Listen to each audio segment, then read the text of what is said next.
Hello friend, जय हिंद। मैं अभय सिंह एक बार फिर से आप सभी का स्वागत करता हूं अपने एएस बाई में। आज पढ़ेंगे दो सतह समान पासा। ठीक है, ये कल नहीं हो पाया था। चलो फिर टाइम नहीं लेते, बढ़ते हैं आगे। तो देखो, आज जो बात करने वाले हैं जिसका नाम है दो सतह समान पासा। ठीक है, क्या नाम है उसका? दो सतह समान पासा। दो सतह समान पासा, जिसको इंग्लिश में टू सरफेस कॉमन डाइस कहते हैं। अब दो सतह समान पासा के लिए इंपॉर्टेंट चीजें क्या हैं? इसमें क्या होना चाहिए जो दो सतह समान पासा हो? इसमें क्या होना चाहिए? दो सतह समान पासा के लिए दो सतह समान पासा के लिए कम से कम दो पासे होने चाहिए। ठीक, दो सतह समान पासा के लिए कम से कम दो पासे होने चाहिए। अब जब दो पासे नहीं रहेंगे तो दो सतह कैसे समान होंगी, है ना? तो यही है। तो दो सतह समान पासा के लिए कम से कम दो पासे होने चाहिए, और जब दो पासे होंगे तभी दो सतह समान होंगी। ठीक है। दूसरी बात क्या जरूरी है? इसमें दो सतह समान होती हैं। दूसरी बात ये। तीसरी बात क्या है इसमें जो तीसरी सतह होती है, तीसरी सतह एक दूसरे के विपरीत सतह होती है। एक दूसरे के विपरीत सतह होती है। ठीक, दो सतह समान पासा के लिए कम से कम दो पासे होना जरूरी है। दूसरी बात, इसमें दो सतह समान होती हैं। जब दो पासे में दो सतह समान होंगी पक्का दो सतह समान पासा हो जाएगा। इसमें जो तीसरी सतह होती है वो एक दूसरे के विपरीत होती है। जो इसमें तीसरी सतह जो समान नहीं होती है वो एक दूसरे क्या हो जाती है? विपरीत हो जाती है। बाकी जो पासे में अदृश्य सतह होती हैं, जो पासे में जो सतह अदृश्य होती, मतलब जो सतह दिखाई नहीं देती, जो सतह दिखाई नहीं देती, वे कॉमन सतह की, है ना, वे कॉमन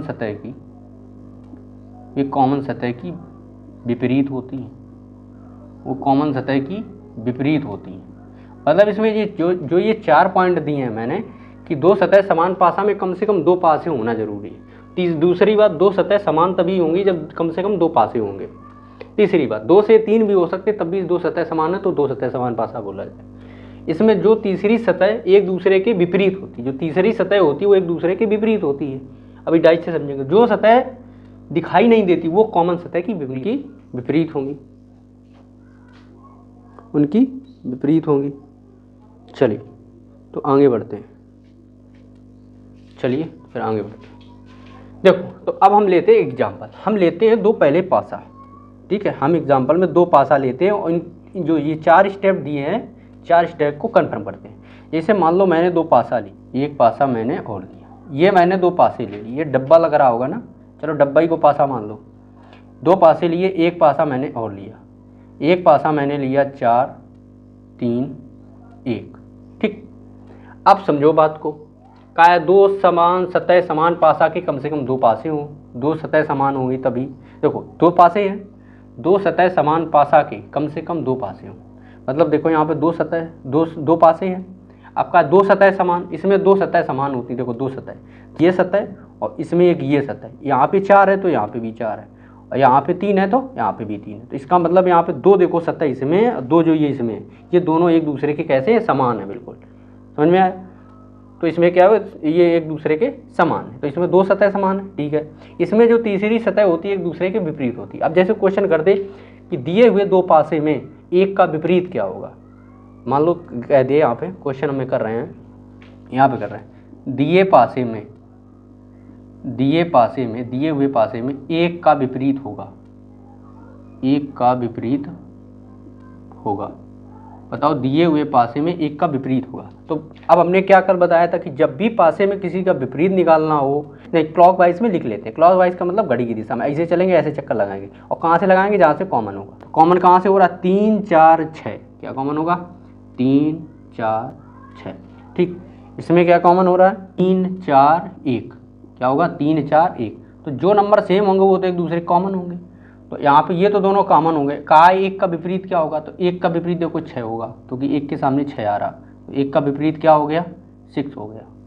समझ में आया, 1 का विपरीत क्या हो गया, 6 हो गया। अब यहीं पे कहा जाए, अब 1 का विपरीत 6 हो गया, यही कहा है जो तीसरी सतह होती है एक दूसरे के विपरीत होती है। तीसरी सतह तो अभी बात ही नहीं करना, जो सतह दिखाई नहीं देती वो कॉमन सतह की, मतलब जो सतह दिखाई नहीं, जो तीसरी सतह होती है, देखो यही ऐसी बात हो रही है। देखो तीसरी सतह ये है जो कॉमन नहीं है, वो एक दूसरे के विपरीत होगी, यही सतह तो बची। तो 6 का विपरीत 1 हो गया, 1 का विपरीत 6 हो गया। आगे क्या कहा, जो सतह दिखाई नहीं देती वो कॉमन सतह की विपरीत होती। अब देखो जो सतह दिखाई नहीं दे रही, देखो यहाँ पे हमें अंक 5 नहीं दिखाई दे रहा, इस पासे में हमको अंक 5 नहीं दिखाई दे रहा, ठीक, और एक अंक और कौन नहीं, 2 नहीं दिखाई दे रहा। इसका मतलब है जो कॉमन सतह है, और कॉमन सतह कौन है, 3 और 4, कॉमन सतह यही तो है। कॉमन सतह कौन है, 3 और 4। तो 3 का विपरीत क्या होगा, कौन कौन सतह नहीं दिखाई दे रही, 2 और 5। तो 3 का विपरीत 2 होगा, 2 होगा या 5 होगा, 2 होगा या 5 होगा। ऐसी 4 का विपरीत, तो जो भी मैंने बोला जो कॉमन होता है, जो हमें साइड दिखाई नहीं देती है वही विपरीत होती है। तो 4 का विपरीत भी 2 होगा या तो 5 होगा। समझ रहे हो। तो जब हमें कॉमन सरफेस दी जाए, दो कॉमन सरफेस हो, अगर उनका अपोजिट पूछा जाए तो जो सतह दिखाई नहीं देंगी वही दोनों सतह की विपरीत होंगी। तो यहाँ पे 2 सतह नहीं दिखाई दे रही, एक 2 नहीं है और एक 5 नहीं है, तो 2, 5 दोनों सतह की क्या होंगी, विपरीत सतह होंगी। और जो बाकी सतह बचेंगी, जैसे यहाँ पे जो कॉमन नहीं है, इसमें 6 कॉमन नहीं, इसमें 1 कॉमन नहीं, तो 6 का विपरीत 1 हो जाएगा और 1 का विपरीत 6 होगा। आई होप क्लियर हो गया होगा। ठीक है, चलिए तो कल फिर मिलते हैं नेक्स्ट वीडियो।